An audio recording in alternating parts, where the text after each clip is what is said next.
Hi hello. ഞാനിന്നൊരു കടല പായസമാണ് ഉണ്ടാക്കുന്നത്. അത് ഞാനൊരു 1/2 കിലോയാണ് കടല.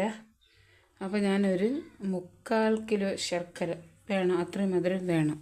നമുക്കൊന്ന് ഉരുക്കിയെടുക്കാം.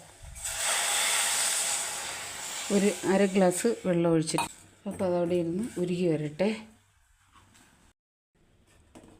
അപ്പോൾ നമ്മുടെ ശർക്കര നല്ല പോലെ അലിഞ്ഞ് ഇതായിട്ടുണ്ട്.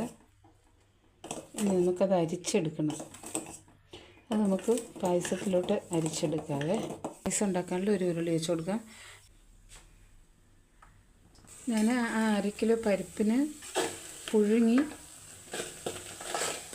ഒന്ന് ഇതിൽ അരച്ച് വെച്ചിട്ടുണ്ട്. മിക്സിയുടെ ജാറിലിട്ട് ഒന്ന് അരച്ച് വെച്ചിട്ടുണ്ട്. ഇനി നമുക്കിതിൽ ആ ശർക്കര പാനി ഒഴിച്ചു കൊടുക്കാവേ.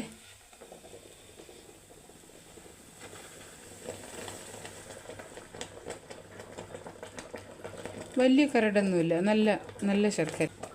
കടല പായസത്തിൻ്റെ പ്രത്യേകത എന്താണെന്ന് വെച്ചാൽ ഈ ഇളക്കി അത് മൂപ്പിച്ചെടുക്കുന്നതാണ് ഏറ്റവും വലിയ പ്രത്യേകത.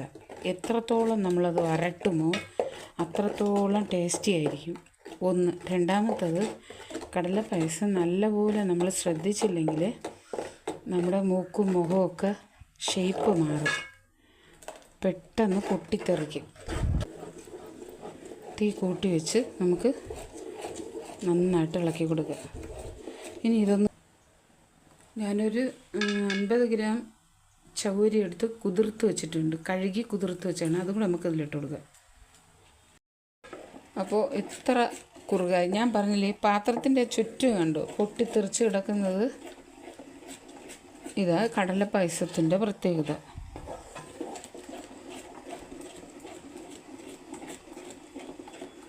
തീ കൂട്ടി വെച്ച് നമുക്ക് ചെയ്യാനേ പറ്റത്തില്ല, അല്ലാണ്ട് തന്നെ പൊട്ടിത്തെറിക്കും.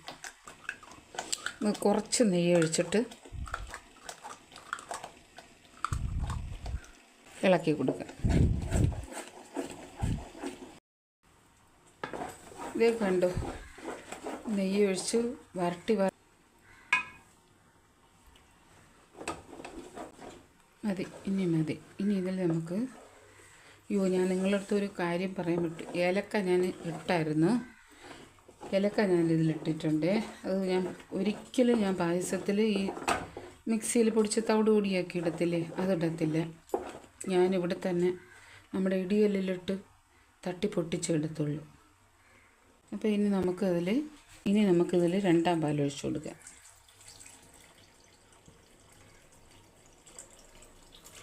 നാൽപ്പത് മിനിറ്റെങ്കിലും ഞാനിത് ഇളക്കിയിട്ടുണ്ട്. നല്ല ലൂസിനിരുന്നതല്ലേ, ഇത്രയും ടൈറ്റൊക്കെ എടുത്തില്ലേ. ചൗരിയൊക്കെ നല്ല വെന്ത് നോക്കി എന്താ കുതിർത്തിയിട്ടാൽ നമുക്ക് അങ്ങനെ പറ്റും. ക്വാണ്ടിറ്റി കൂടുതലുണ്ട്. കട്ടി എത്രത്തോളം നമുക്ക് വേണമെന്ന് വെച്ചാൽ അതിനനുസരിച്ച് ചെയ്യാം. അപ്പോൾ നമ്മുടെ പായസം ഏതാണ്ട് റെഡി ആയിട്ടുണ്ട്. ഇനി നമുക്കിതിൽ 1ാം പാൽ ഒഴിച്ച് കൊടുക്കാവേ. ഞാനിത് 1.5 തേങ്ങ എടുത്തിട്ടുണ്ട്. നല്ല പച്ച തേങ്ങ 1.5 മുറി, അതായത് 1 തേങ്ങയും 1 മുറിയും കൂടെ.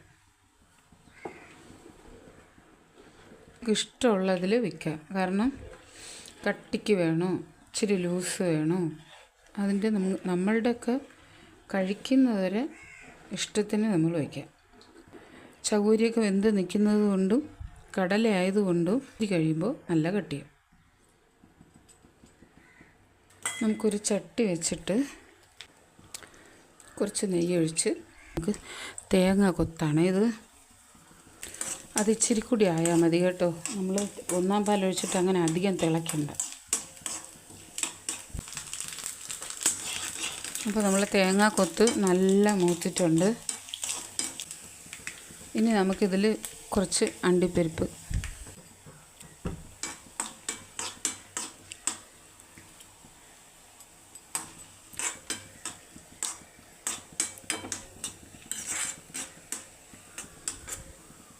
ഇനി നമുക്ക് മുന്തിരിങ്ങ ഇട്ട് കൊടുക്കുക.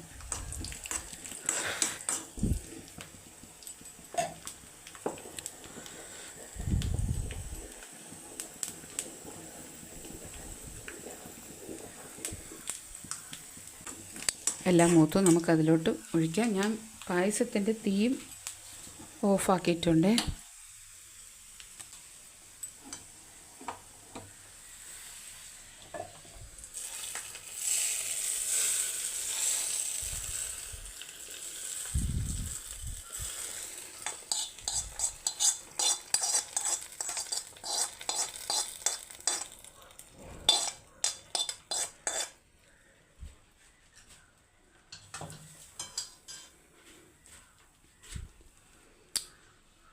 അപ്പോൾ നമ്മുടെ സൂപ്പർ ടേസ്റ്റി ആയിട്ടുള്ള നമ്മുടെ കടല പായസത്തിൻ്റെ പണി ഇവിടെ കഴിഞ്ഞിട്ടുണ്ട്.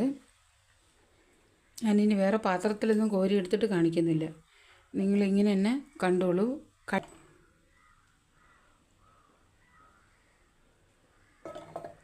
അപ്പോൾ അടുത്ത വീഡിയോ ആയിട്ട് നിങ്ങളടുത്ത് വരുന്നത് വരേക്കും ചറ്റാ ബൈ.